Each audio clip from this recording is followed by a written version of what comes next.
2025 Indonesia stop impor beras. Menko Pangan Zulkifli Hasan optimis tahun depan Indonesia tak perlu lagi impor beras, gula konsumsi, garam konsumsi hingga jagung pakan. Yakin siap swasembada pangan?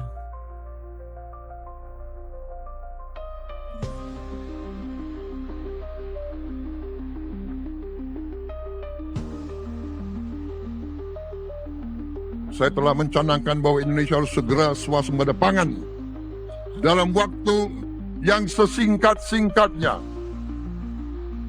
Kita tidak boleh tergantung sumber makanan dari luar. Saya sudah mempelajari bersama pakar-pakar yang membantu saya. Saya yakin paling lambat 4-5 tahun kita akan swasembada pangan. Bahkan kita siap menjadi lumbung pangan dunia.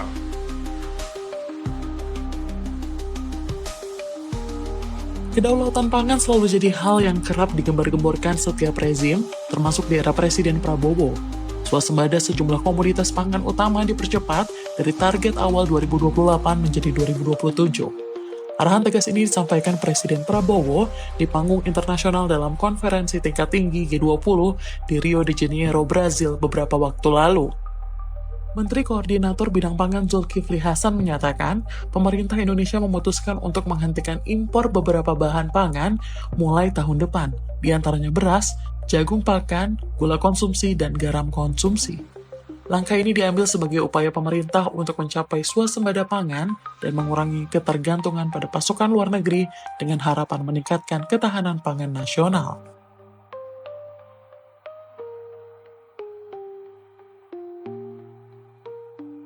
Impor pangan sejatinya dilakukan untuk memenuhi kekurangan pasokan di dalam negeri, ketika produksi lokal belum mampu mencukupi kebutuhan. Lalu bagaimana angka impor dan produksi pangan komunitas beras berkaca dari tahun sebelumnya? Begini perbandingan angka impor antara 2023 dan 2024. Ada kenaikan nilai impor beras sekitar 62,03% dari 2,5 juta ton menjadi 3,85 juta ton. Sementara dari sisi produksi, beras nasional pada tahun 2023 tercatat menghasilkan 30,89 juta ton, anjlok 650-an ribu ton dibandingkan tahun 2022 yang mencapai 31,54 juta ton. Lantas bagaimana dengan produksi nasional pada 2024? Pelaksana tugas Kepala Badan Pusat Statistik Amalia Adininggar Widiasanti menyampaikan, pada 2024 produksi beras diperkirakan hanya mencapai 30,34 juta ton, turun 0,76 juta ton dibanding tahun lalu. Sementara di tahun 2025, volume produksi beras diproyeksikan mencapai 32 juta ton, dengan kebutuhan nasional 31 juta ton. Bila diamati, ada angka impor beras yang cukup besar di 2024, dan juga ada kenaikan angka pada proyeksi produksi beras di 2025. Oleh karena itu, ditutupnya keran impor beras bisa saja terwujud di tahun 2025, karena surplus dari tahun sebelumnya yang mayoritas dari impor dan proyeksi kenaikan angka produksi. Biasanya itu sekitar 30,5 juta ton satu tahun secara beras. Tahun 2025 targetnya 32 juta ton. Kebutuhan kita kan sekitar 30 juta ton. Nah, kalau sudah surplus atau positifnya itu lebih dari 2 juta, buat apa kita impor? Maksudnya kalau kata mereka ya, kalau 2025 tidak impor itu masih masuk akal, tapi kan soal kontinuitasnya itu apakah tahun-tahun depan kita akan begitu juga atau enggak? Ya harus dibalik, ya kita bekerja keras dulu semuanya. Paling enak ya udahlah, nggak usah kerja keras ya, ngimpor aja, masa begitu. Jadi karena Pak Prabowo, Pak Presiden itu semangatnya adalah swasembada pangan ya, secara luas dan menyeluruh. Ya kita aja pembantu-pembantunya tuh harus seperti itu dong. Masa kita mau bilang, wah nggak bisa, ya nggak begitulah. Ya sekarang kita berusaha keras dulu semua.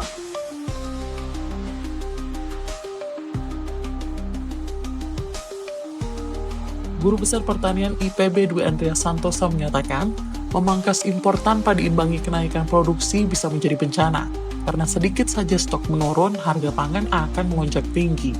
Namun Andreas yakin jika tahun 2025, pemerintah dapat mewujudkan stop impor beras.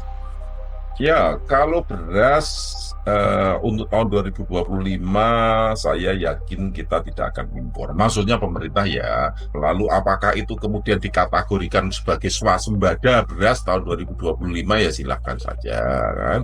Nah, alasannya apa? Alasan pertama adalah kondisi iklim. Fenomena iklim ini sudah berubah. Lalu nilai kedua yang penting itu yang disebut sebagai stok beras nasional di awal tahun. Nah, stok beras nasional di awal tahun 2025 perkiraan saya itu sekitar 7,5 juta ton perkiraan saya. Nah, sehingga kedua faktor tersebut, peningkatan produksi dan stok to use ratio awal tahun yang di atas 20%, ini menyebabkan kita tidak akan impor beras lagi tahun 2025. Jadi itu kalau kita bicara faktor yang uncontrolled, yaitu fenomena iklim dan serangan hama, ya tergantung nanti 2026 bagaimana situasinya. Jadi bisa saya jawab bahwa swasembada tahun 2025 untuk beras tidak akan berkelanjutan, tergantung berbagai faktor tadi yang saya sampaikan.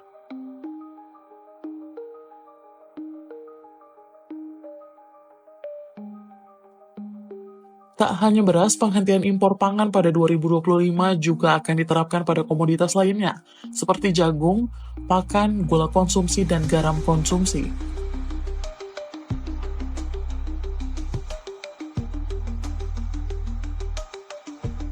Sebagai upaya mewujudkan swasembada pangan, pemerintah merancang sejumlah langkah strategis antara lain, pertama, pengembangan food estate.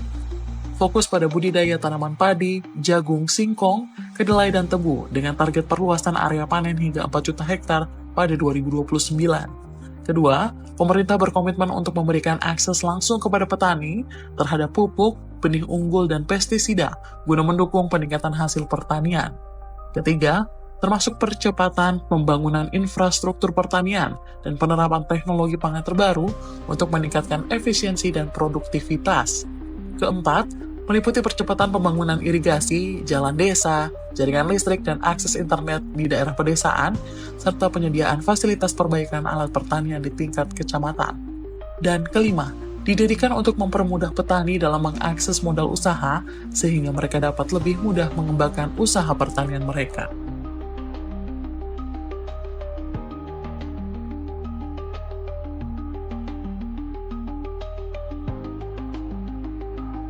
Arahan untuk menghentikan impor pangan sebenarnya bukan hal baru.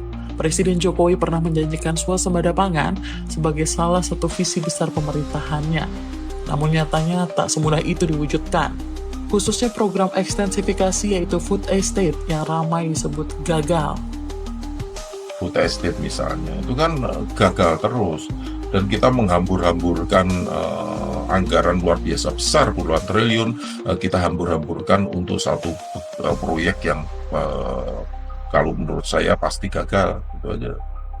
Program intensifikasi justru dinilai lebih efektif sebagai upaya untuk meningkatkan produktivitas lahan pertanian tanpa perlu memperluas area tanam.